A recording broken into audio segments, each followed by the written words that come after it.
کہا کہ تمہاری ماں، یعنی 3 دفعہ اللہ کے رسول صلی اللہ علیہ وسلم نے کہا کہ تمہاری ماں تمہارے احسان کا سب سے زیادہ حقدار اور مستحق تمہاری ماں ہے۔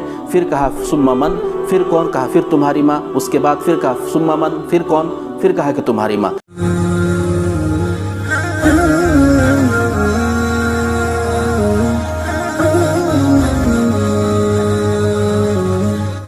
من الشیطان الرجیم، بسم اللہ الرحمن الرحیم۔ وَقَضَى رَبُّكَ أَلَّا تَعْبُدُوا إِلَّا إِيَّاهُ وَبِالْوَالِدَيْنِ إِحْسَانًا۔ معزز ناظرین، آج میں جس عنوان کے تحت آپ سے گفتگو کرنے کی کوشش کر رہا ہوں وہ ہے والدین کے ساتھ صلہ رحمی۔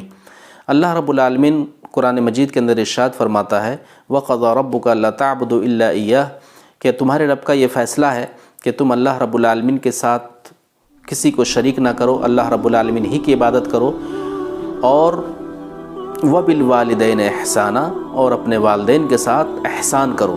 اب جو ہے احسان کیا ہے، ہم اس احسان کو اللہ کے رسول صلی اللہ علیہ وسلم کی اس حدیث سے سمجھتے ہیں کہ اللہ کے رسول صلی اللہ علیہ وسلم نے فرمایا کہ تمہارے احسان کا سب سے زیادہ مستحق کون ہے؟ تمہارے احسان کا سب سے زیادہ مستحق کون ہے؟ تو اللہ کے رسول صلی اللہ علیہ وسلم نے فرمایا کہ امک۔ پھر کہا ثم من، پھر کون؟ پھر کہا کہ امک، پھر کہا ثم من، پھر کون؟ کہا کہ تمہاری ماں۔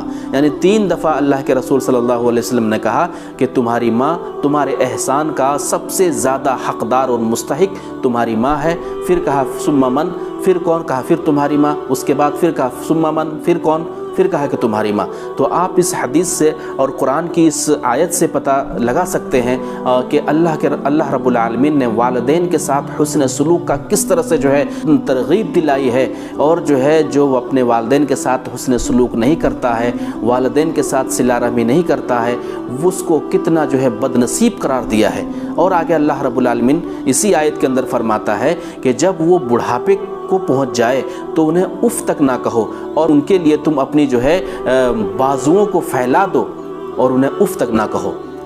تو اللہ رب العالمین نے والدین کے ساتھ حسن سلوک کرنے کا مختلف جگہ میں اللہ کے رسول صلی اللہ علیہ وسلم نے لوگوں کو ترغیب دلائی ہے، اور کہا کہ تم اپنے والدین کے ساتھ حسن سلوک کیا کرو۔ میں ایک واقعہ اس عنوان کے ریلیٹڈ میں سنانا چاہتا ہوں۔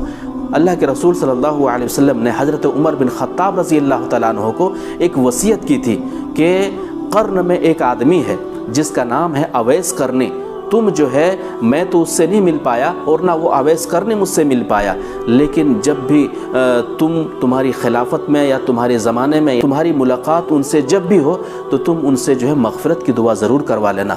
یہ کون کہہ رہا ہے؟ اللہ کے رسول صلی اللہ علیہ وسلم فرما رہے ہیں۔ کس سے فرما رہے ہیں؟ حضرت عمر بن خطاب رضی اللہ تعالیٰ عنہ سے فرما رہے ہیں۔ اور یہ لوگ کون ہیں؟ عشر مبشرہ، یعنی دنیا ہی میں ان کو اللہ رب العالمین اور اللہ کے رسول صلی اللہ علیہ وسلم نے جنت کی خوشخبری دے دی تھی۔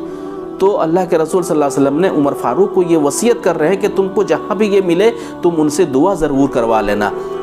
تو اللہ کے رسول صلی اللہ علیہ وسلم سے تو ان کی ملاقات ہوئی نہیں۔ تو جب عمر بن خطاب رضی اللہ تعالیٰ عنہ کا دور آتا ہے تو وہ جو ہے اویس قرنی، اور یہ اویس قرنی آپ کو پتہ ہے یہ کون ہے؟ یہ ایک جو ہے اپنے والدین کے ساتھ 24 گھنٹہ رہنے والا آدمی، اپنے والدین کے ساتھ، اپنی والدہ کے ساتھ، اپنی والدہ کی خدمت میں 24 گھنٹہ وہیں انہی کے ساتھ رہتے تھے، جس کی وجہ سے انہیں صحابیت کا رتبہ نہ مل سکا۔ اللہ کے رسول صلی اللہ علیہ وسلم نے فرمایا کہ اگر یہ میرے پاس آیا ہوتا میں انہیں صحابی کا رتبہ دیتا، لیکن چونکہ ان کی والدہ بوڑھی تھی اور اس کے جو ہے ان کی خدمت کے لیے یہ 24 گھنٹہ ان کے لیے مہیا رہتے تھے۔